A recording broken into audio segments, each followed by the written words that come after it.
So lately, I've been doing a deep dive in my personal Bible study and going beyond the different translations of the Bible, but really getting into the etymology of the words, the actual word studies.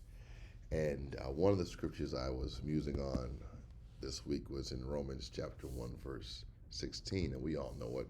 For I am not ashamed of the gospel of Jesus Christ, for it is the power of God unto salvation to everyone that believeth, to the Jew first, and also to the Greek. And I know that we often get stuck on the power of God, and we know we talk about the dunamis power, or sometimes we talk about not being ashamed.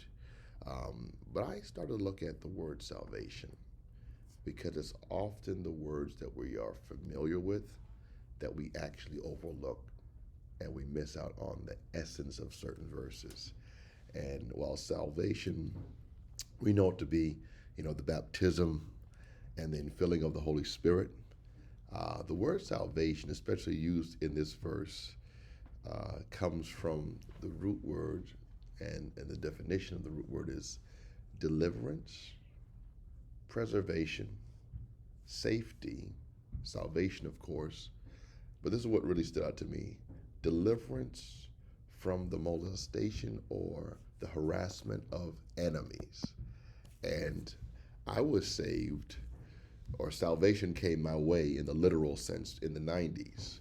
But when I think about the word salvation now, every day I experience the salvation of God.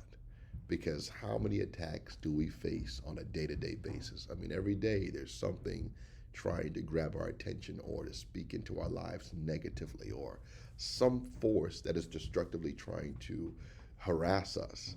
And so, as I'm going into my own personal Bible study and really digging in, I wanted to share this tidbit with you about what the word salvation means and how to even have a mindset of gratitude every single day for the salvation of God beyond the baptismal pool and beyond being filled with the Holy Spirit.